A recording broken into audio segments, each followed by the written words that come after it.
এবার আমরা ইনশাল্লাহ জায়গা মতো প্রমাণ করে দিব, ঠিক কিনা বলেন?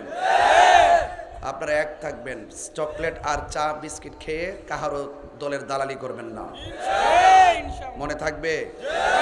আজকে আমাদের প্রায় 18 জনকে অযথা শান্তিপ্রিয় মিছিল থেকে ধরে নিয়ে জেলে নিয়ে গেছে। আমি তার তীব্র নিন্দা জানাই। এবং এটাও শুনতেছি, একটু আগে আসার সময় শুনছিলাম পুবাইল আমাদের এক মসজিদের খতিবকে রাত্রে 1:30টার সময় ধরে নিয়ে গেছে। এখন শুনতেছিলাম তাকে মিথ্যা মামলা দিয়ে চালান দিয়ে দিবে। আমি গাড়িতে বসে পুবাইল ওসি সাহেবকে ফোন দিলাম, যা আমি বলছি যে রইসুদ্দিনের হত্যাকারীকে গ্রেফতার করতে হবে। আহলুস সুন্নাত ওয়াল জামাতের কাউকে অযথা হয়রানি করে গ্রেফতার করা যাবে না। তিনি আমাকে বলছেন ইমাম সাহেবকে ছেড়ে দিবেন। এখন আসার আগে আমার সাথে কথা হয়েছে, আমি আশা করব তিনি ছেড়ে দিবেন। উপরের তদবিরে আপনারা নিজেদের পুলিশ প্রশাসনের আদর্শকে দাফন করবেন না। যাদের টুকায় আপনারা চলেন, যাদের হামকি দুমকিতে আপনারা চলেন, কোন এক সময় দেখা যায় তারা নিজেকে আত্মগোপন করে শেষ পর্যন্ত জনতার সামনে পুলিশকে বাড়াইয়া দেয়। পুলিশ আপনারা নিরপেক্ষ হয়ে যান, পুলিশ আপনারা জনতার হয়ে যান, দেখবেন এই বাংলাদেশের ক্ষমতায় শান্তি চলে আসবে। কথা বলেন ঠিক না? তো আজকের এই প্রোগ্রাম শান্তিপ্রিয় প্রোগ্রাম। আমরা সুন্নির ঘরের একজন ইমামকে মব সৃষ্টি করে হত্যা করা হয়েছে, আমরা তার তীব্র নিন্দা জানাই।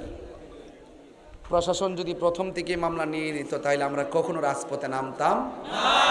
ওনারা দেরি করতেছেন 8 দিন পরে আমরা আজকে অবরোধ দিছি। যদি প্রথম দিক দিয়ে মামলা নিত আমরা কি অবরোধ দিতাম? অবরোধ দিয়েছি মাত্র কয় ঘন্টা? কতক্ষণ? কয় ঘন্টা? 3 ঘন্টা। 3 ঘন্টা অবরোধ দিয়েছি, অনেকের ভয় ঢুকে গেছে। প্রশাসন বলতেছে আমরা রাস্তা ছেড়ে দেন, রাস্তা ছেড়ে দেন। অবশ্যই প্রশাসন বললে আমরা রাস্তা ছেড়ে দিব, কিন্তু আমরা দেখেছি মুখোশ পরে, হেলমেট পরে, প্রশাসনের সাথে সাথে লাঠি ছোটা নিয়ে তারা এসে আমাদের ভাইদের উপরে শান্তিপ্রিয় কর্মসূচিকে অশান্তি করে তুলেছে। আমাদের লোকদেরকে লাঠি চার্জ করেছে, রক্তাক্ত করেছে। প্রশাসন অনেককে ধরে থানায় নিয়ে গেছে। আমি এখনো বলবো চট্টগ্রামের প্রশাসনকে অনতি বিলম্বে আমার ভাইদেরকে ছেড়ে দেন। এক ভাই বলতেছেন আপনারা রাস্তা ছাইরা আন্দোলন করেন। আমি বলবো তিনি প্রশাসন হোক আর জনতা হোক, উনি হরতাল কারে কয় এটি জানে না। রাস্তা ছাইরে যদি দন লাগে এটার কি হরতাল হরতাল দেওয়া যদি যৌক্তিক দাবি আদায় করতে না পারেন, কেউ যদি আপনাকে রাষ্ট্রীয়ভাবে অবহেলা করে, আপনার কথার মূল্যায়ন না করে, তখন আপনি রাজপথে শক্তি প্রদর্শন করে ওই দাবি আদায় করার নাম হইল হরতাল। কথা কর ঠিক? আমরা রাস্তা ছেড়ে দেব, রাস্তা ছেড়ে দিতে গেছি, এটার নাম হরতাল না। 3 ঘন্টা দিছি, আমরা আগেই বলে দিছি হরতাল হবে, অবরোধ হবে। তো গাড়ি ঘোড়ার দরকার ছিল 9টা থেকে 12টা, যেহেতু এরপর আমরা গাড়িটা ছাড়ি যেন আমাদের গাড়ির কারণে জনদুর্ভোগ না হয় এবং গাড়িতে যারা তাদের জন্য কষ্ট না হয়। তারাও তো একটু হিসাব করে গাড়িটা ছাড়া দরকার ছিল। এটা কি গোপনে হয়েছে না প্রকাশে হয়েছে? তো গাড়ি হরতাল হবে, অবরোধ হবে। এক মা তার চোখের পানিতে আকাশ বাতাস বাড়ি হয়ে গেছে, ছোট্ট বাচ্চা মাহেরার কান্নার আওয়াজে আকাশ বাতাস বাড়ি হয়ে গেছে, এক স্ত্রী বিধবা আর স্ত্রী কান্নার আওয়াজে আকাশ বাতাস বাড়ি হয়ে গেছে। আর সেই ইমাম এখন কবরে শুয়ে রয়েছে। সেই ইমামের হত্যাকারীদেরকে আইনের আওতায় আনা হচ্ছে না। আজকে হয়তো রহিসুদ্দিন, কালকে কি কামাল উদ্দিন হতে পারে না?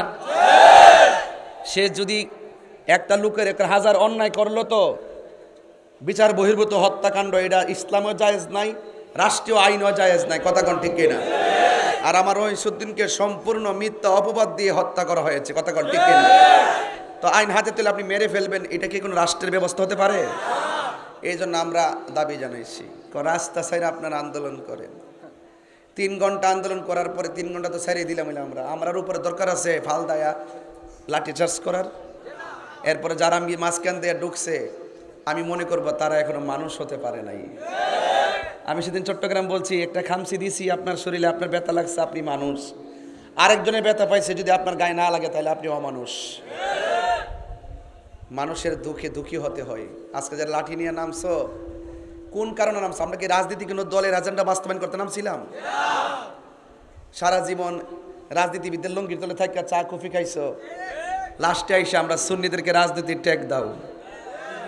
সুন্নিরা দুনিয়ার দালালি করে, সুন্নিরা মদিনাওয়ালার প্রেমের দালালি করে, কথা বলে ঠিক না? তো আজকে যারা এসেছেন আপনাদেরকে ধন্যবাদ। এইগুলো নিয়ে কাজ করতেছে আজকে 10-12 দিন ধরে। কেউ আসবে কেউ যাবে, ক্ষমতার অপব্যবহার করবেন না। XYZ যেই হন না কেন, আমাদের সুন্নিদের দ্বারা বাংলাদেশের কোনো রাজনীতিবিদদের ক্ষতি হয় নাই, হয়েছে? বরং তরিকাপন্থীদের ভোট নিয়ে তাদের উপকার হয়েছে, কথা কোন ঠিক কিনা? তবে এবার আমরা ইনশাল্লাহ একজোট, যেদিকে যাব একদিকে যাব, কিন্তু অপশক্তিদেরকে আমরা ব্যালটের মাধ্যমে ইনশাল্লাহ শায়েস্তা করে দিব ইনশাল্লাহ, ঠিক কিনা বলেন? আমরা রাজনীতি করি না করি না, তো আমার তো কোনো রাজনৈতিক দলের কোনো সদস্যপদ আমি নাই, কিন্তু রাজনীতি না করলে কিন্তু একটা ভোট তো আছে কিনা বলেন? ইনশাল্লাহ। যাই হোক, আমার রহিসুদ্দিনের বিচার চাই কি চাই না? আল্লাহ যেন তাকে জান্নাতবাসী করে, আমিন কন, আরো জোরে করে আমিন। ভাই না, 3 ঘন্টার উপর দিয়েছি, মাথা নষ্ট। যদি 24 ঘন্টা দিতাম, সুন্নিরা যে পারে, কুমিল্লা বিশ্ব রোডে প্রমাণ হয়েছি না আজকে। আমি বইলা দিব, সামনে কোনো বাংলাদেশে হবে না, এই দিক দিয়ে হবে কুমিল্লা বিশ্ব রোড, আর ওই দিক দিয়ে হবে সিলেটের মাধবপুর, আর কোথাও করতে হবে না। এই 2 জায়গার দ্বারা মধ্যে দেখবেন সব সৃষ্টি করে যাবে, কথা কোন ঠিক না বেটি? মব সৃষ্টি করে খুনের রাজ্য এই বাংলাদেশকে হতে দেওয়া যাবে না, ঠিক কিনা বলেন? প্রত্যেকটা খুন নির্মম, খুনিরা দেশের দুশ্মন, সমাজের দুশ্মন, কথা বলেন ঠিক কিনা বলেন? রাসূল এসেছেন গজব হয় না রহমত হয়ে, ওয়া মা আরসালনাকা ইল্লা রাহমাতাল লিল আলামিন।